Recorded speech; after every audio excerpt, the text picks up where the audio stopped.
शिवसेना उद्धव बाळासाहेब ठाकरे गटाचे प्रवक्ता आनंद दुबे आमच्या सोबत आहे। सर, तुम्हाला काल जीवे मारण्याची धमकी मिळाली आहे, कशा प्रकारची धमकी आहे, कौन धमकी देणार आहे? कल हम 7 से 8 के बीच में एक नेशनल हिंदी चैनल पर डिबेट में बैठे थे। 7:45 बजे करीब की बात है, मुझे मिस कॉल आए थे तो टीवी डिबेट 8 बजे समाप्त हुई। मैंने फ़ोन लगाया।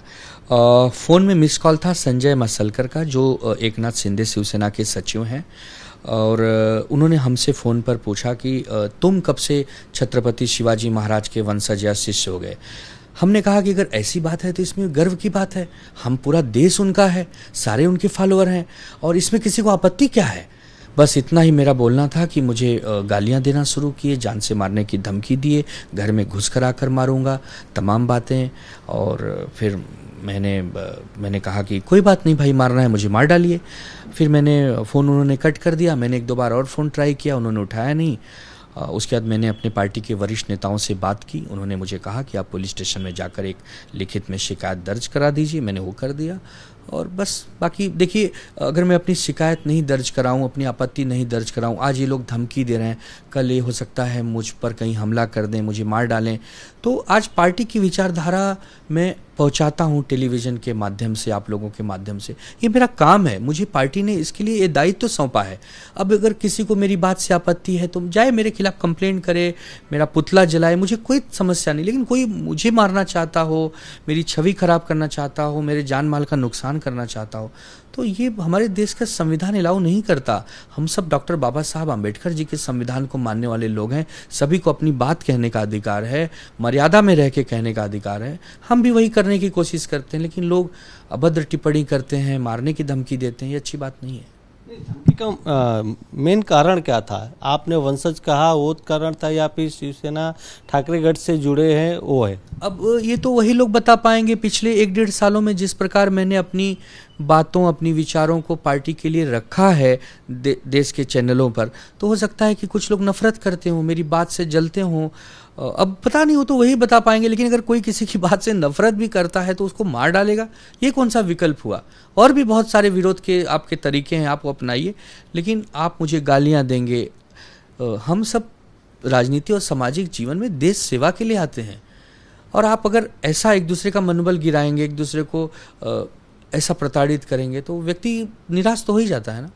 आपने पुलिस में कंप्लेन करी है, पुलिस ने क्या आश्वासन दिया है, किस तरह की कार्रवाई करने का बात कहा पुलिस ने? पुलिस ने आश्वासन दिया है कि हम मामले का संज्ञान लेंगे, पूरी जांच पड़ताल करेंगे, और आप चिंता न करें, आपको हम पूरी जो सहायता हो सकती करेंगे। मैंने कहा ठीक है, आप पुलिस हैं, आपको जिम्मेदारी है शहरियों की सुरक्षा का, तो आप मेरी बात सुनिए, बस इतना ही मैंने कहा। आपके नेताओं से इस विषय को लेकर कुछ बातचीत हुई है, उन्होंने क्या कहा है? और इसके पहले भी क्या आपको कभी धमकी आया था इनका? नहीं, इससे पहले मुझे कभी धमकी नहीं। हाँ, फेसबुक पे कमेंट आते हैं, लेकिन चूंकि मैं गंभीरता से उसको नहीं लेता हूँ, क्योंकि पूरे देश में से पता नहीं कौन कहाँ से भेजता है, मेरे पास उसकी जानकारी नहीं होती।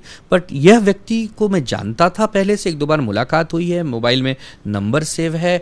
और ऐसे व्यक्ति जब धमकी देते हैं जिनसे हम जीवन में 1 ही 2 बार मिले हैं, हमारा कोई उनसे उठना बैठना भी नहीं, अगर वो हमें ऐसे धमकी देते हैं तो ज़रूर इसके पीछे कोई साजिश तो नहीं है। उनके मन में क्या चल रहा है, क्या उनके पार्टी में किसी ने ऐसा कहा है, क्या तमाम चीज़ें अभी तो पुलिस ही जांच पाएगी। आपके पार्टी के बाकी नेताओं से आप इस विषय को लेकर कुछ चर्चा हुई? हमने, हाँ बिल्कुल चर्चा हुई है। हमारे पार्टी के मुख्य प्रवक्ता आदरणीय संजय राउत साहब से मैंने इस बारे में बात की, आदरणीय अनिल देसाई साहब से बात की। सबने मुझे भरोसा दिया है कि पूरी पार्टी आपके साथ खड़ी है, आप अच्छा बोलते हो, पार्टी का काम करते रहिए और डरिए मत। मुझे संजय राउत साहब का वाक्य अभी भी याद है, उन्होंने कहा आप डरिए मत, हम आपके साथ। सिक्योरिटी की मांग करने वाले हैं? नहीं, मुझे कोई सिक्योरिटी की मांग नहीं करनी है। ये तो अब चूंकि ऐसे हजारों बार अब होगा भविष्य में, या लोग कहाँ सिक्योरिटी की मांग करता फिरूंगा। बस ये है कि पुलिस के संज्ञान में आ जाए, सरकार के संज्ञान में आ जाए कि मैं भी एक आपके राज्य का नागरिक हूँ, और अगर मैं ही सुरक्षित नहीं हूँ तो फिर आप देख लीजिए। धमकी देने वालों को क्या मैसेज देंगे अपनी तरफ से? धमकी देने वाले, यार मेरी कोई बात यदि आपको बुरी लगती है तो आप विरोध के और भी तरीके हैं ना। मैं मतलब आपका कोई दुश्मन या हमारी कोई खानदानी दुश्मनी नहीं है, पार्टी की वैचारिक लड़ाई है। आपको लगता है कि मेरी विचारधारा से आपको तकलीफ है तो आप भी पार्टी के प्लेटफॉर्म पर आकर बात करिए, आप भी अपना पक्ष रखिए। लेकिन मैं तो यही कहूँगा कि मेरा ये स्वभाव नहीं है भाई। मैं बहुत ही अच्छे संस्कार में पला बढ़ा हूँ और महाराष्ट्र की जो सभ्यता और संस्कृति की दुहाई दुनिया देती है, मैं उस महाराष्ट्र में रहता हूँ। तो ऐसे महाराष्ट्र में अगर मुझे आप धमकी देंगे तो मुझे तकलीफ, दुख तो होगा ना। खबर ये भी है कि आप धमकी से डर गए और मुंबई छोड़ने की भी सोच रहे हैं। अरे नहीं नहीं नहीं नहीं नहीं, हम डरने वालों में से नहीं है। हमारा देश क्रांतिकारियों का रहा है। हमारे देश की आज़ादी के लिए हज़ारों लाखों लोगों ने अपने प्राणों के बलिदान दिए। ठीक है, अगर हमें मार भी डाले तो कोई बात नहीं यार, आप जैसे भाइयों का इतना प्रेम है हमारे साथ, ऐसा कुछ नहीं। मैं कहीं भाग नहीं रहा हूँ, मैं डरा नहीं हूँ।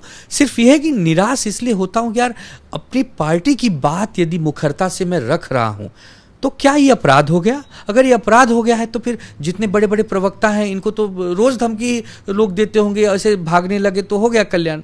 कोई भागता नहीं है, सिर्फ एक दुख तो होता है ना। कॅमेरामॅन गणेश मोरेसह गोविंद ठाकूर, TV9 मराठी, मुंबई।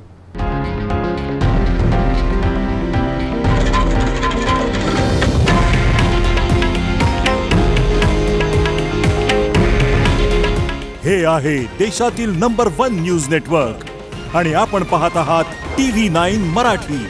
काळजी तुमची, हित महाराष्ट्राचं।